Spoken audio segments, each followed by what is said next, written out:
Hello అండి, hi అందరికీ నమస్తే. వెల్కమ్ టు కిచెన్ అండ్ చెల్లెన్ ఛానల్. ఈరోజు middle class housewife weight లాస్లో 17th డే అండి. ఆ రోజు ఏమేమి చేశానో నేను చూపిస్తున్నాను. ముందు రోజు దోశకి వేశానండి, రైస్ దోశ అనమాట. ముందు వీడియోలో చెప్పాను కదండి, నాకు దోశపిండి పొంగదని. నార్మల్ దోశపిండి పొంగదండి అసలు. ఇంట్లో మిక్సీ పడితే మిల్లెట్స్ దోశపిండి అలా బాగా పొంగుతుందనమాట. తర్వాత నేను ఇక్కడ మెంతుల్ని నానబెట్టేసుకొని వాటిని డీటాక్స్ వాటర్ కోసం ఉడకబెట్టుకున్నాను అనమాట. డీటాక్స్ వాటర్ చూడండి, మెంతులు ఎంత రెడ్గా ఉన్నాయో, ఎంత బాగా ఉడికినాయో కదండి. భలే బాగున్నాయి కదా రెడ్డిష్గా వాటర్ అంతా కూడా. డీటాక్స్ వాటర్ తాగేసి టిఫిన్ కార్యక్రమం అంతా అయిపోయిన తర్వాత నేను ఇక్కడ పాయలాక్ పప్పు చేస్తున్నానండి. మీలో ఎంతమందికి పాయలాక్ పప్పు తెలుసో కింద కామెంట్లో చెప్పండి. పాయలాక్ పప్పు చాలా టేస్టీగా ఉంటుందండి. అంటే పల్లెల్లో చేసుకుంటూ ఉంటారు కదా పాయలాక్ పప్పు, కొనిగంటాకు పప్పు అని. అలా మా మామ 2 కట్టెలు పాయలాకు తీసుకొచ్చింటే అవంతా కూడా వలిచేసి పప్పు చేస్తున్నాను అనమాట. అందుకోసం కుక్కర్లో మీకు సరిపడా కందిపప్పును తీసుకొని బాగా వాష్ చేసుకోవాలండి. తర్వాత నేను ఇక్కడ 2 కట్టెల పాయలాకును బాగా వాష్ చేసి కుక్కర్లో వేస్తున్నాను. తర్వాత ఒక ఆనియన్ ఇలా సన్న ముక్కలా కట్ చేసుకోవాలి. అలాగే 2-3 టమాటాలను కూడా సన్న ముక్కలా కట్ చేసుకొని వేసుకోవాలి. టమాటాని 4 ముక్కలు చేసి తర్వాత దాంట్లో 2 ముక్కలు చేసేసి ఇలా వేసేసుకున్నాను అనమాట. తర్వాత నేను 1/2 టేబుల్ స్పూన్ పసుపును కూడా వేసుకున్నాను. తర్వాత నేను ఇక్కడ కారం పొడి వేస్తున్నానండి. ఈ ఒట్టిపొడి పాయలాక్ పప్పు చాలా టేస్టీగా ఉంటుంది. ఒట్టిపొడి పప్పు అంటూ ఉంటారు కదా, ఒట్టిపొడి పప్పులోనే నేను పాయలాక్ పెట్టానండి. తర్వాత 1 పిచ్చ చింతపండును వేసుకున్నాను. ఇంకా తర్వాత సరిపడా వాటర్ వేసుకొని కుక్కర్కు విజిల్ పెట్టేయడమే అనమాట. చాలా ఈజీగా సింపుల్గా చేసేసుకోవచ్చండి. అంటే ఈ పాయలాక్ పప్పులోనే మళ్ళీ పచ్చిమిరకాయలు కూడా వేసుకోవచ్చండి, పచ్చిమిరకాయలతో కూడా చేసుకోవచ్చు. ఇంకా నేను పచ్చిమిరకాయలు వేయకోకుండా ఓన్లీ ఒట్టిపొడి పప్పుతో పాయలాక్ పప్పు చేస్తున్నాను. రోజు పచ్చిమిరకాయల పప్పే అనేసి ఈరోజు ఒట్టిపొడి పప్పు చేస్తున్నాను అనమాట. మా సైడ్ వచ్చేసి ఒట్టిపొడి పప్పు చేస్తున్నా అని చెప్తూ ఉంటారండి, అందుకోసం నేను అలా అంటున్నాను. తర్వాత ఇక్కడ కుక్కర్లో పెట్టేసి విజిల్ పెట్టేయడం అనమాట. తర్వాత నేను ఇక్కడ కొనిగంటాకు తీసుకున్నానండి. కొనిగంటాకు పెసరపప్పు తాలింపు చేస్తున్నాను. అందుకోసం 1 కట్ట కొనిగంటాకు ఫ్రిడ్జ్లో ఉంటే దాన్ని అంతా కూడా వలిచేసి ఇలా బాగా వాష్ చేసుకొని పక్కన పెట్టుకున్నానండి. ఈ కొనిగంటాకు చాలా మంచిదండి కళ్ళకు కానీ. ఈ కొనిగంటాకులో విటమిన్స్, మినరల్స్ చాలా ఎక్కువగా ఉంటాయి, కళ్ళకు చాలా మంచిదని చెప్తూ ఉంటారండి. తర్వాత నేను ఈ కొనిగంటాకునంతా వాష్ చేసి పెట్టుకొని స్టవ్ ఆన్ చేసుకుని స్టవ్ మీద బాండీ పెట్టి బాండీలో మనం ముందుగా కడిగి పెట్టుకున్నటువంటి కొనిగంటాకుని వేసుకోవాలండి. నేను పెసరపప్పుతో చేస్తున్నాను కదా కొనిగంటాకు తాలింపు, అందుకోసం పెసరపప్పు ముందుగా 1 గ్లాస్ పెసరపప్పుని తీసుకొని బాగా వాష్ చేసి 1/2 అవర్ నానబెట్టానండి.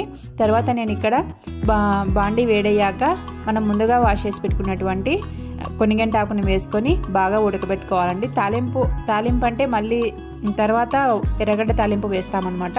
ముందుగా ఫస్ట్ వీటిని ఉడకబెట్టుకోవాలి, బాగా ఉడకాలండి, లేదంటే పచ్చివాసన అలాగే ఉంటుంది. కొద్దిగా సాల్ట్ వేసి వాటిలో ఉన్న వాటర్ సరిపోదు ఉడకడానికి, అందుకోసం నేను 1/2 గ్లాస్ వాటర్ని కూడా యాడ్ చేసుకొని ఉడకబెట్టుకుంటున్నాను. 1 కట్టనే ఉందండి నాకు దగ్గర, కావాలంటే మీరు 2 కట్టలు అయితే బాగా సరిపోతుందండి 1 గ్లాస్ పెసరపప్పుకు. పిల్లలు అయితే చాలా ఇష్టంగా తింటారు, ఎందుకంటే పెసరపప్పు బాగా అంటే మనము ఉడకబెట్టుకోకుండా ఆయిల్లో వేయించుతాం కాబట్టి ఆ పెసరపప్పు అనేది మన మూంగ్ దాల్ ప్యాకెట్లో ఎలా ఉంటాయో అలానే ఉంటుందండి పెసరపప్పు తాలింపు కూడా. అందుకోసం చెప్తున్నాను, పిల్లలు కూడా బాగా ఇష్టంగా తింటారనమాట. ఒకసారి ఇలా ట్రై చేయండి. చూడండి ఇక్కడ కుక్కర్ విజిల్ వచ్చేసరికి ఇవి కూడా ఉడుకు పట్టేసాయి అనమాట. తర్వాత నేను ఇక్కడ పప్పులోకి తాలింపుకు వెల్లుల్లిని వలిచి పెట్టుకున్నాను. తర్వాత పెసరపప్పు తాలింపులోకి ఆనియన్ కట్ చేసుకొని పక్కన పెట్టేసుకున్నాను అనమాట.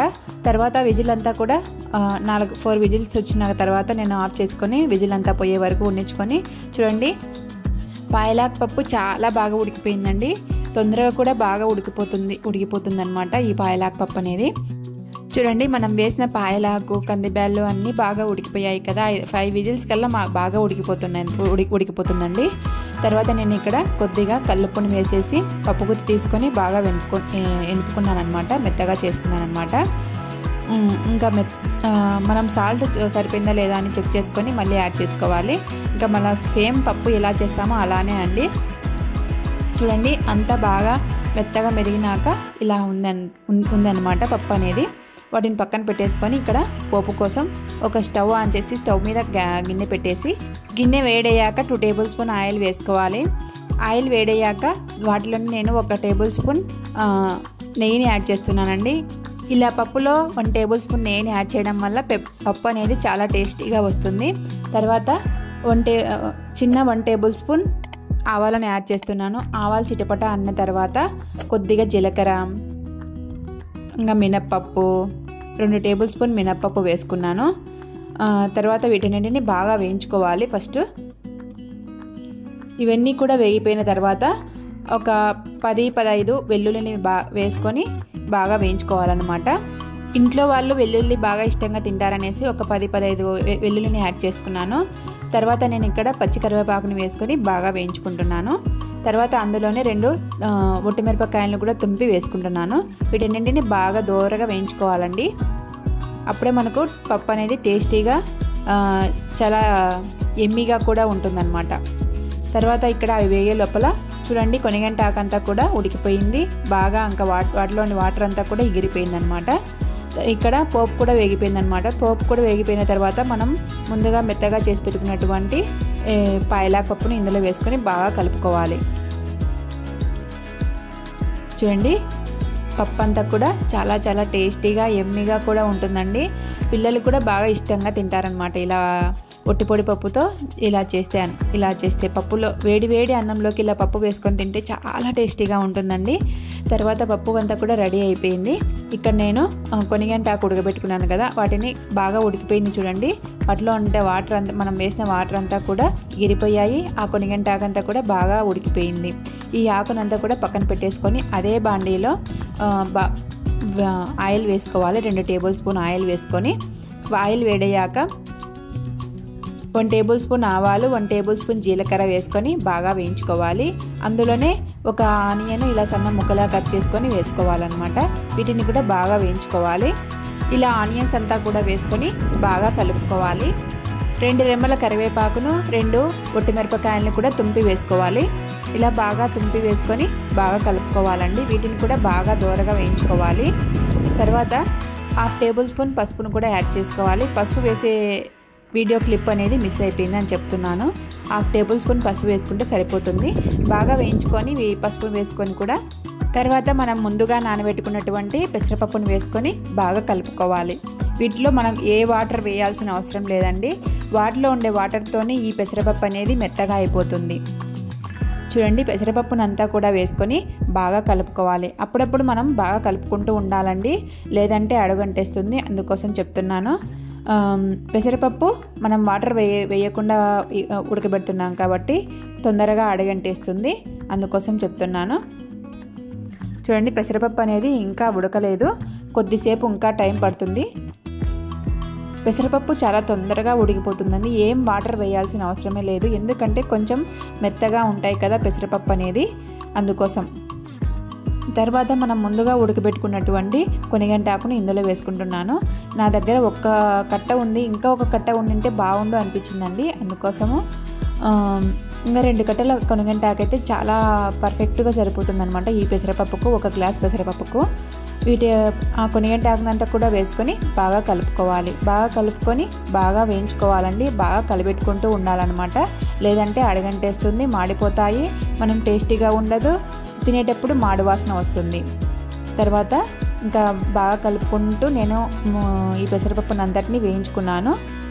మనం మూంగ్ దాల్ ప్యాకెట్లు ఉంటాయి కదా, బయట దొరుకుతాయి. ఆ మూంగ్ దాల్ ప్యాకెట్లు ఎలా ఉంటుందో ఈ పెసరపప్పు కొనిగంట ఆకు తాలింపు కూడా అలానే ఉంటుందండి, సేమ్. చూడండి పెసరపప్పు అనేది కొద్దిగా ఉడికిపోయిందనమాట నాకు.